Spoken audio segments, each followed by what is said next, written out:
What's happening, people? Welcome to another video with Allsortzz, and today we've got the new Samsung Galaxy A14 5G. This is the latest smartphone in the A series of Samsungs. As you can see, it comes in three different colors. I've opted for the red color, but it looks more like a purplish. But if you want to see any other videos with this smartphone, like a teardown or a camera test, as this has a 3-lens camera, let me know in the comment section below.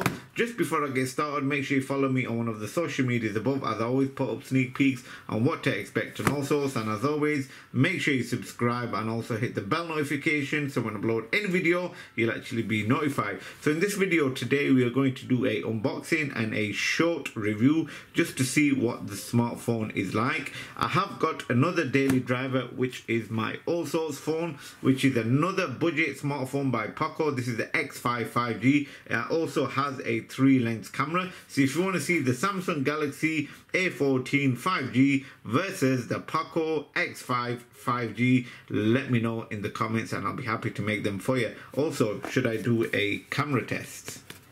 We'll see which one is better, so make sure you do subscribe. Anyways, let's get started.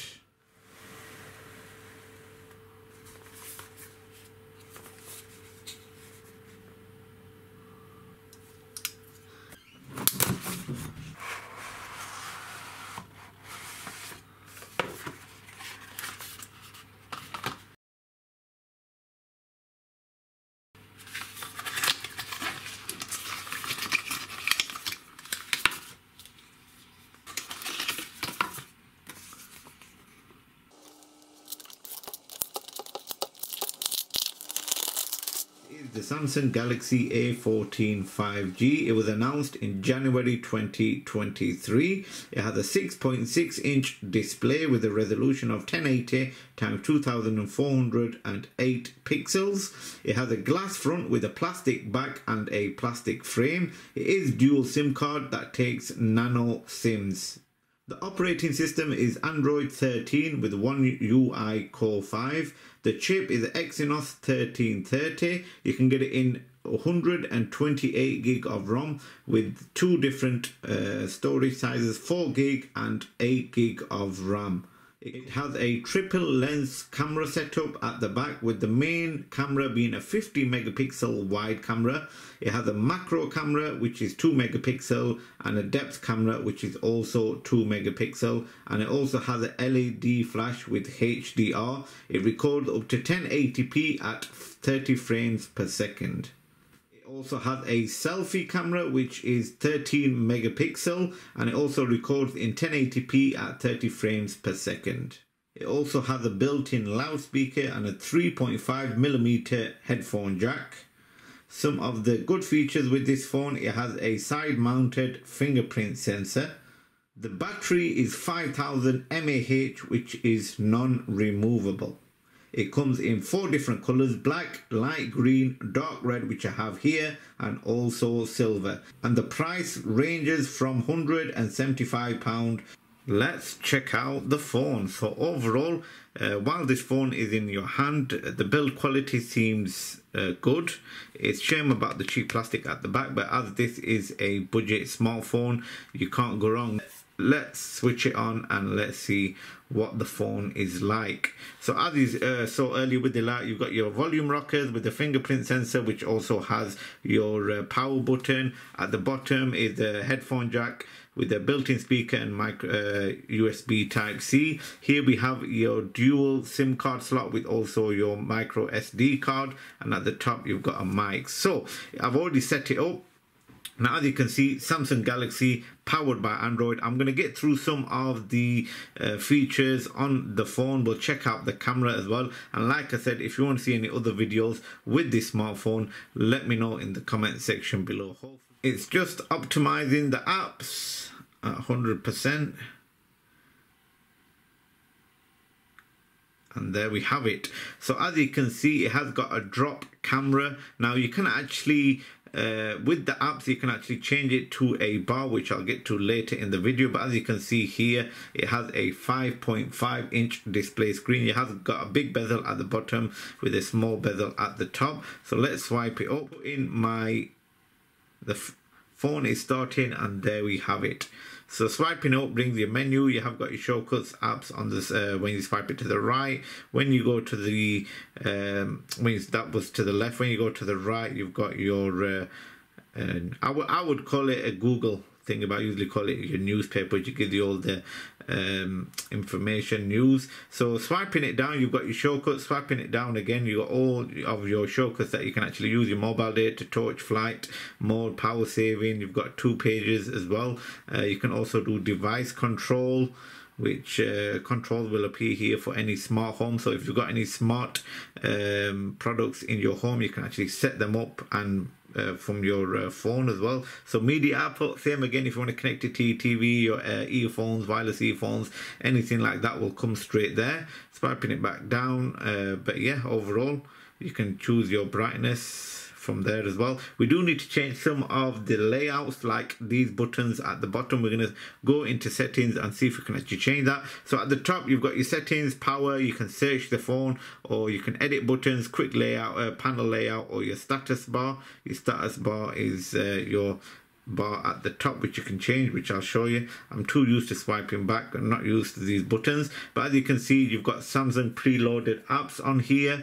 You can download most of the apps from the Play Store, which we have somewhere there, and you've also got a preloaded YouTube music app as well.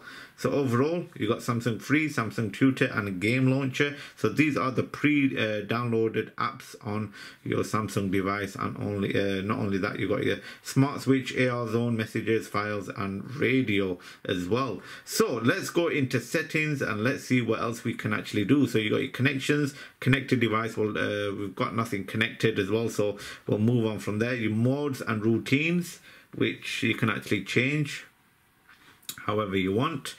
Sounds and vibrations, you know what that is. Notifications, you got your lock notification screen, your pop-up screen, do not disturb, the advanced settings, your display, which we need to check. Now it comes in 2 different refresh rates. So first of all, we are going to put it in dark mode, as that is my favorite. So yes, it does have dark mode.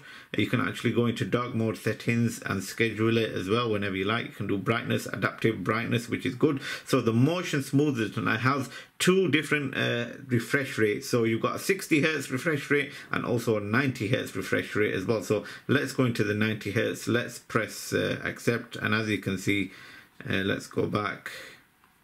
It is quite quick when it comes to your refresh rate when you're swiping it up and down. So let's go back in. We'll leave it on 90 Hz refresh rate, as that is a decent one to have.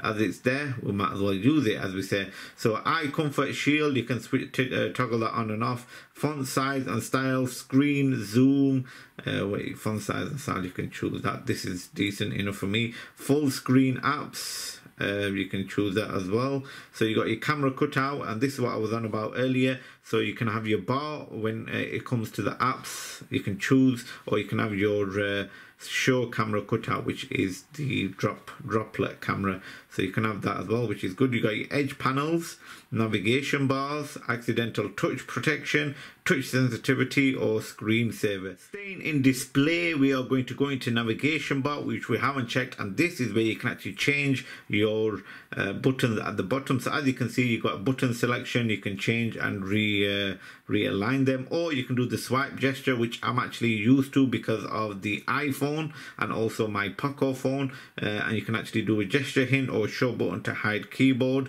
And when we go back, you can actually swipe up and it goes to the home screen. Swipe it up and hold it. You can actually toggle through your apps, and if you want to go back into settings and then swipe back, it will go back to the main screen. So that is how we are going to keep it, and that is another feature on the Samsung Galaxy A14 5G, which is also a decent feature to have as well, because a lot of people be used to the swipe up instead of pressing the buttons. So you got that was your display. You got your wallpaper and style. You got your themes, which you can actually change as well, which we'll check out in a later date in a video. I'll do a few shorts videos. So like I said, make sure you follow me on one of the social medias above. So you got your home screen. Now you can, your home screen grid, you can change it as well. As you can see, you can change it to 4 to 6, 5 to 5, or 5 to 6, but we'll just keep it normal. You got your folder grid, same again, you can actually change all that. Add media to page to home screen, show apps screen button on home screen. Same again with all of these, so you can actually change. There's a lot of things you can actually change and do on this Galaxy A14. So lock screen, you can actually choose that. So you've got your edit, you can put your widgets on there as well. Roaming clocks, touch and hold edit. So we'll check that out on a later date video. I'll just show you what you can actually do. Location, we don't actually need that at the moment. Safety and emergency. So safety is the key. So you can actually do earthquake alerts, which will take that off. Emergency sharing, emergency SOS, emergency contacts, and your own medical information. You can add that onto this smartphone. You got your accounts and backups, Google devices, advanced features. So let's see what other features. So your side key, you can actually choose for your quick camera launch or your open app, and you can choose which app you want to open. You also have your motion and gestures. So double tap on to turn the screen on. Yes, we'll switch it on because that's the same as my iPhone as well. So I might have to change from my Poco smartphone to this Samsung Galaxy one. Should I do that? Let me know in the comment section below, because that doesn't have a double tap to turn the screen on. Turn over to mute, which is a new feature I need to do. Pick up phone to call, finger gestures. So yeah, it's got quite a few gestures on here as well. You got your screenshots, show contacts when sharing content, game launcher, dual messenger as well. So that is really good features to have. Digital well-being and parental control. So we don't need that because I don't need to limit a few apps. So you got your app settings, you got your battery and device care. So like I said, the battery will be draining a lot more because it's on 90 hertz refresh rate. But as you can see, you got your storage, your memory, and your device protection, auto optimization, software update, general management. You've got these right here. So overall, I think I might have to change my Allsortzz phone to this one right here. Software update, user manual, remote support, and about phone. Oh, and that is about it. Let's go back into there. So that is about it for your settings information. Like I said, it's got some decent features. Now, not what we need to do is check out the camera to see what it's like. Going into the camera on the phone, you have got a few setups right here. So at the top, you can actually change it to the 50 megapixel, which I have on the screen just now. You can't zoom in and zoom out. You can just take a photo. Now, going back normal, you can just put it into 3 to 5 or 16, 9 to 16. Take a photo. You can't actually do ultra wide. It's just zoom in 10 times, as you can see right there. Going into more, you have a few options. Your pro camera, macro, panorama, night mode, food, slow motion, and hyperlapse. Going into macro, like I said earlier, you can't zoom in and zoom out. You got to hold your object between 3 to 5 centimeters and take a photo right there. Let's start off with the front facing camera. So this is a 13 megapixel camera. It does record 1080p. It does have a front wide angle camera, but you only can do that on pictures. You can't do that on the video. So let's move to the back cameras. Let me just show you some of the smartwatches and smartphone I have. So this is the 50 megapixel camera. So there we have it, ladies and gentlemen. That was a quick overview of the Samsung Galaxy A14 5G. It's going to take me a bit of time to get used to, but if you want to see a comparison between this and the latest Poco smartphone, which I have right here, the Poco X5 5G, let me know. The prices are similar as well, but let me know if you want to see that in the comment section below. I can do a different camera test just to show you taking it out, making a vlog on this phone. So if you want to see that, let me know in the comments. If you have any other video ideas, also do let me know. I'm gonna have to go and get a screen protector and a case for this phone, but overall, durability wise, you can't beat it. Plastic back, glass front. It can actually break, but we have to put it through a teardown and a durability test for that. But overall, not a bad smartphone. You've got a fingerprint sensor, headphone jack, it takes a USB Type-C, dual SIM card, and you can extend the memory with the micro SD card, 3-camera layout. What more do you want for £175? Anyways, thanks again for watching. Make sure you subscribe, and yeah, I'll see you again for another video.